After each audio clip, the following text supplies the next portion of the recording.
Surgery లేకుండా కూడా హోమియోపతిలో మెడిసిన్ ఉంది అంటున్నారు. ఇది వాస్తవమేనంటారా? అవునండి. అంటే హోమియోపతిలో కొన్ని డిసీజెస్కు సర్జరీ అవసరం లేకుండా కూడా చేసుకోవచ్చు.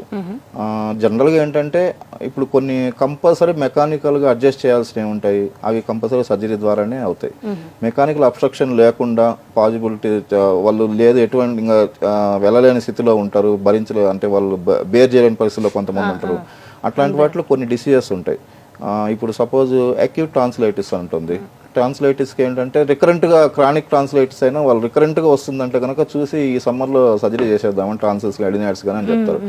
అలా కాకుండా హోమియోపతిలో అది ఈవెన్ ఫైనల్ స్టేజ్లో ఉన్నా కూడా లేదు ప్రమాదము అది తీయకపోతే మనకు ప్రమాదం అనుకున్నప్పుడు మాత్రమే సర్జరీ చేయాలి. అలా కాకుండా పర్లేదు స్టేబుల్గా ఉన్నారు, మనకు ఈవెన్ వాళ్ళు 4th స్టేజ్ చెప్పినా కూడా పర్లేదు పర్సన్ బాగా స్టేబుల్గా ఉన్నాడు మనం హోమియో మెడిసిన్స్ 100% వర్క్ చేసే మెడిసిన్స్ డెఫినెట్గా ఉన్నాయండి. మెక్సాల్, ఆర్సెనిక్ ఇలాంటి డ్రగ్స్ ఉంటాయి.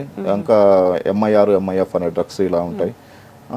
అట్లా ట్రాన్సిల్స్కి కానీ ఎడినాయిడ్స్కి కానీ మనం చేయొచ్చు. 90% బయట ఏంటంటే వాళ్ళు 2-3 సార్లు మెడిసిన్ ఇచ్చేసి కంపల్సరీ సర్జరీ చేసేద్దామండి, చేసేస్తే అయిపోతుంది కదా, మళ్ళీ ఇంకా ప్రాబ్లం ఉండదు. కానీ దానివల్ల ప్రాబ్లం ఏంటంటే అవి మనకు కర్టన్స్ లాగా పనిచేస్తాయి, ఎయిర్ ఫిల్టర్స్ లాగా పనిచేస్తాయి. అలాంటి వాటిని లింఫ్ గ్లాండ్స్ దాన్ని మనం కట్ చేస్తే కనుక డైరెక్ట్గా ఇప్పుడు మనం పీల్చే గాలి కానీ ఏదైనా బ్యాక్టీరియా, వైరస్ అన్ని కూడా డైరెక్ట్ లంగ్స్కి వెళ్ళేదానికి లోపల ఇంటర్నల్ ఆర్గాన్స్ కానీ కర్టన్స్ రిమూవ్ చేస్తే ఎలా ఉంటుందండి, మొత్తం ప్రాబ్లం అవుతుంది.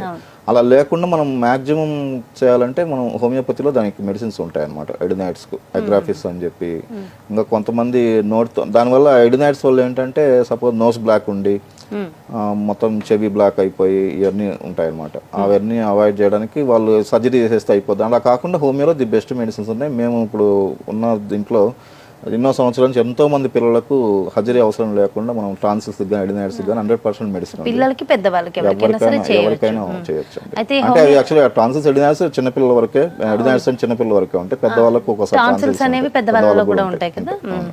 అయితే ఒక్కొక్కసారి మెడిసిన్ స్టార్ట్ చేసాక హోమియోపతిలో అది కంటిన్యూ చేయకుండా ఒక్కొక్కసారి ఆపేస్తాం. ఆపేయడం వల్ల సైడ్ ఎఫెక్ట్స్ ఉంటాయి అంటున్నారు. అట్లా ఏం ఉండదండి. అట్లా ఏం జస్ట్ ఇది ఎట్లా ఉంటుందంటే కీ లాక్ మెడిసిన్ లాగా ఉంటుంది.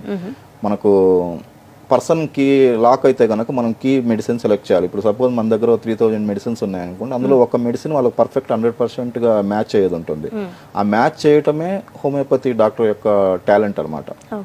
దాన్ని మనం కరెక్ట్ మ్యాచ్ చేస్తే అది డిసీజ్తో సంబంధం లేదు. లోపల ఎన్నో డిసీజెస్ ఉండొచ్చు, కానీ మనకి పర్సన్ ఒకసారి ఓపెన్ అయిపోతే ఆ డ్రగ్ ఏ టు జెడ్ ఎన్ని ఉన్నాయో అన్ని మీరు చెప్పినవి చెప్పనివి కూడా క్లియర్ అయిపోతాయి. మాకు మోకాలు నొప్పులు అని చెప్పి ఒక ఆవిడ వచ్చారు, చాలా దూరం నుంచి వచ్చారు, నాగోలు అక్కడ దూరం నుంచి వచ్చారు. వస్తే తనకు మెడిసిన్ ఇచ్చాము, బాగానే ఉంది, మోకాలు నొప్పులు తగ్గాయి. ప్లస్ ఏమైందంటే ఆమెకు కనీసం నాకు ఆమె 75 years అంటే ఆమెకు 50 years నుంచి ఆస్తమా ఉండేది. వాళ్ళ మనవాడు వచ్చి డాక్టర్ గారు మీరు ఏం మంది ఇచ్చారో తెలియదు, ఆమె అప్పటి నుంచి ఇన్హేలర్ వాడట్లేదండి అని చెప్పాడు. అంటే మనకు చెప్పలేదు ఆ ప్రాబ్లం, కానీ టోటల్ పర్సన్ క్లీన్ చేస్తుంటానికి అది ఒక ఉదాహరణ అనమాట. అట్లాంటి మేము ఎన్నో చూస్తాం కేసుల్లో. జస్ట్ వాళ్ళు వచ్చిన పర్పస్ వేరే ఉంటుంది, దీంతో పాటు ఎన్నో సమస్యలు తగ్గి మాకు కంప్లీట్ క్యూర్ అయింది డాక్టర్ గారు అని చెప్పి వాళ్ళు ఒక దీంట్లో విశిష్టత ఏంటంటే ఒకసారి ఎవరన్నా వస్తే కనుక మనకు వాళ్ళు అటాచ్ అయిపోతే, సపోజ్ పిల్లల కోసం వచ్చారు, పిల్లలకు తగ్గిందంటే వాళ్ళ పేరెంట్స్ అటాచ్ అవుతారు, తర్వాత వాళ్ళ రిలేటివ్స్ మొత్తం ఒక ఫ్యామిలీ డాక్టర్ లాగా మనల్ని కన్వర్ట్ చేసేస్తాం. అయితే ఒక్కసారి మెడిసిన్ ఒకదానికి స్టార్ట్ చేస్తే అది ఇంత కోర్స్ అని ఉంటుందా, ఇన్ని డేస్ కోర్స్ అని? కోర్స్ అంటే డిసీజ్ బట్టి ఉంటుందండి. అట్లా అంటే ఇప్పుడు సపోజ్ ఫీవర్ ఉంది, ఫీవర్ మనకి ఎక్కడికి వెళ్ళిన టైఫాయిడ్ అంటే 14 రోజుల కోసం 14 రోజుల డ్యూరేషన్ ఉంటుంది, దానికి 1 week కోర్స్ ఇస్తారు. అట్లా కాకుండా మనకి ఇప్పుడు హోమియోలో కోర్స్ అనేది మినిమం డిసీజ్ని బట్టి ఉంటుంది. అక్యూట్ డిసీజ్లో మనం 1 to 3 days వాడితే సరిపోద్ది. క్రానిక్లో అంటే అకార్డింగ్ టు డిసీజ్ మనం తీసుకొని వాడుకోవాల్సి వస్తుంది. అంటే ఇప్పుడు సపోజ్ కొంతమంది ఏంటంటే స్కిన్ ఎలర్జీ ఇస్తూ ఉంటాయి, మొత్తం సప్రెస్ 20 ఏళ్ళ మించి ఉంటాయి సప్రెస్. డాక్టర్ దగ్గరికి వెళ్తే వాడు ఉదయం ఒక ఆయింట్మెంట్, రాత్రి ఆయింట్మెంట్, ఈవినింగ్ ఒక ఆయింట్మెంట్ ఇచ్చి వాడమంటాడు. అవన్నీ సప్రెస్ చేసి ఉన్న వాటిని మనము కంప్లీట్గా చేయాలంటే కన్నా టైం తీసుకుంటుంది. అదేమవుతుంటే సప్రెస్ అయ్యి ఉంటుంది. దానికి మనం ఇప్పుడు ఏంటంటే ముందు ఆయింట్మెంట్స్ ఆపేసి లోపలికి మెడిసిన్ పంపించి దాన్ని మళ్ళీ ఆ ఇన్ని సంవత్సరాల నుంచి ఉన్న బ్యాడ్ అంతా మళ్ళీ మనం ఎలిమినేట్ చేసేటట్టుగా దానికి వెంటిల్ ఒక ఓపెన్ ప్లేస్ ఉండాలి. అది క్లియర్ చేస్తే కనుక మనకు అవుతుంది. అలాంటి కేసులో కంపల్సరీ కనీసం 6 months to 1 year పడుతుంది, అంటే అన్ని సంవత్సరాల నుంచి ఆగినది కాబట్టి. లేదు కొంతమంది 3 months పట్టొచ్చు. అటువంటి కేసుల్లో మాత్రమే లాంగ్ టైం పడుతుంది. కానీ అక్యూట్ కేసు అంటే ఇప్పుడు సపోజ్ ఒక చిన్న బేబీ మాకు ఓపీలో ఉన్నప్పుడు వాడు ఎత్తుకుంటే ఊరుకుంటున్నాడు, గట్టిగా గొడవ చేస్తున్నాడు, ఏడు చేస్తున్నాడు, చెవి నొప్పి, పేరెంట్స్ ఎత్తుకుంటే కూడా ఊరుకోవట్లేదు. జస్ట్ మేము డిస్టర్బ్ అవుతుందని చెప్పి ఒక మెడిసిన్ వేస్తే, క్యామమిల్లా అని మెడిసిన్ ఉంటుంది, ఆ మెడిసిన్ వేస్తే వాళ్ళు సైలెంట్ అయిపోతాడు, దిగి ఆడుకుంటాడు అదే ఓపీలో.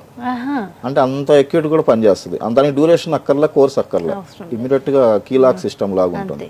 సో సిచ్యువేషన్ బట్టి అక్కడ ఉన్న డిసీజ్ బట్టి మనకి ఎంత డ్యూరేషన్ కండిషన్ బట్టి మనం అంటే అక్యూట్ డిసీజా క్రానిక్ డిసీజా. అక్యూట్ డిసీజ్ అయితే అప్పటికప్పుడు స్టమక్ పెయిన్ కానీ, vomitings, motions, fever, dengue, chikungunya, typhoid, ఇవన్నీ కూడా మనకు అక్యూట్ ఉన్నవన్నీ తొందరగా తగ్గిపోతాయి. దానికి అంత కోర్స్ ఉండదు, మాక్సిమం 1 week 15 days అట్లా ఉంటుంది. క్రానిక్ కేసెస్లో తప్పకుండా ఉంటుందండి. ఇప్పుడు కొంతమందికి ఎసిడిటీ కానీ, gas trouble, psoriasis, dust allergy ఇలాంటివి ఉన్నప్పుడు కొంచెం టైం తీసుకుంటే 3 to 6 months మినిమం పెట్టుకోవాలి. క్రానిక్ మరీ హెవీగా సోరియాసిస్ 20 years నుంచి ఉందండి, మాకు బై బర్త్ ఉంది, ఫ్యామిలీ హిస్టరీ ఉందంటే కనుక వాళ్ళు 1 year కూడా పట్టొచ్చు. కానీ మ్యాక్సిమం మన దగ్గర నియోకేర్ హోమ్ స్పెషల్ ఏంటంటే any allergy maximum 3 to 6 months లోనే తగ్గిపోతుంది. ఎందుకంటే మన కేసెస్ అన్ని కూడా మ్యాక్సిమం ఎలర్జీ బేస్డ్ ఉన్న డ్రగ్స్ మనకు రిపోర్ట్ చేస్తాం అనమాట, రీసెర్చ్ బేస్డ్ ఉంటాయి. ఇన్ని సంవత్సరాలు మనకి ఎక్కువ ఏమేమి కేసులు వచ్చాయంటే ఎక్కువ డస్ట్ ఎలర్జీలు, ఫుడ్ ఎలర్జీలు, ఇట్లా skin allergies, allergic asthma, even కొంతమంది 35-40 years నుంచి ఉన్న వాళ్ళు ఉంటారు. అన్ని వాడాము సార్, మేము హోమియో వాడాము, ఈవెన్ చేప మందు కూడా ఇప్పించాము, దానికి కూడా కంట్రోల్ అవ్వలేదు అని మొత్తం బెంగళూరు వెళ్ళాము అని చూసాము. అన్న వాళ్ళకు కూడా మంచిగా పనిచేస్తుంది ఇది ఆస్తమాకు.